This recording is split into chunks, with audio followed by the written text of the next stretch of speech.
Buonasera and welcome to part 2 of my monologue, speech, whatever, about David Icke. So, we were saying that he was talking about these concepts about infinite consciousness, the fact that we are trapped by our own emotions, and the fact that this concept was mind-blowing for me, that we have an infinite potential.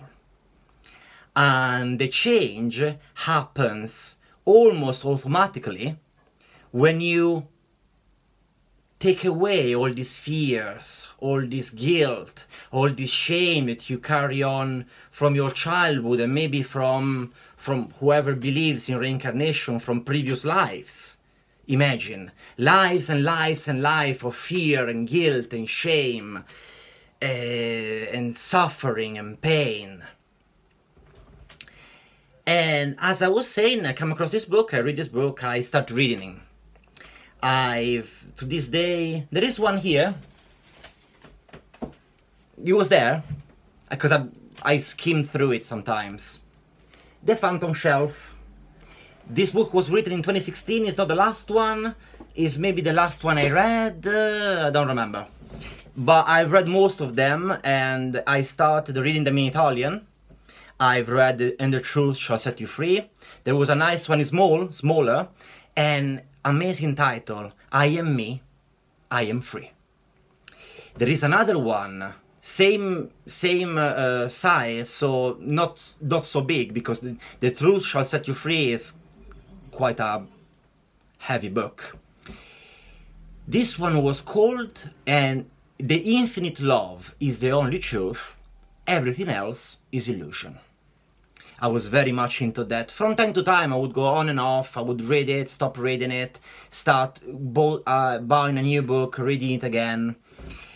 And it's been enlightening, not much for the global conspiracy theories, for me at least, but for the first part of the books, which were always about awakening, let go of fear, let go of guilt, let go of shame, all the negative emotion. If you let go of fear, you let go automatically of anger and frustration and depression.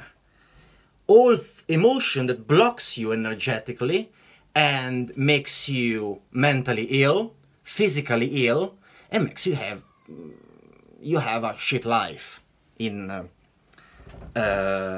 politically incorrect words. We have to be careful now, because now maybe even shit or fuck can be banned. So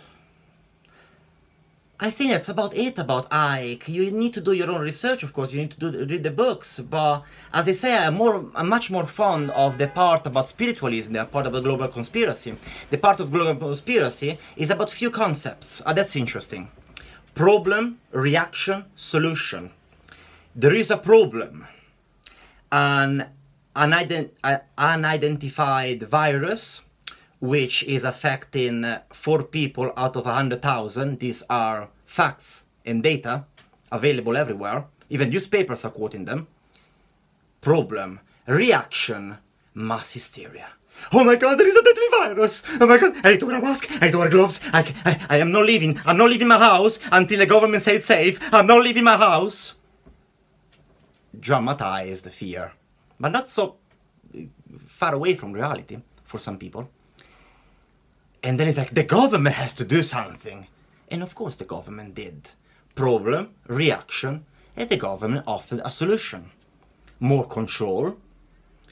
A society where now we have to keep a social distance and wearing masks, and where shopping centers have paths, one-way lanes.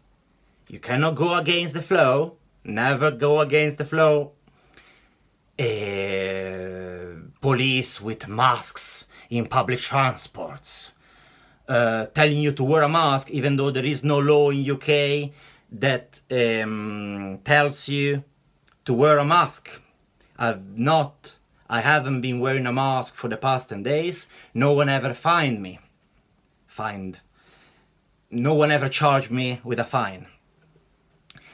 And And this is the end of part 2. I'll see you later.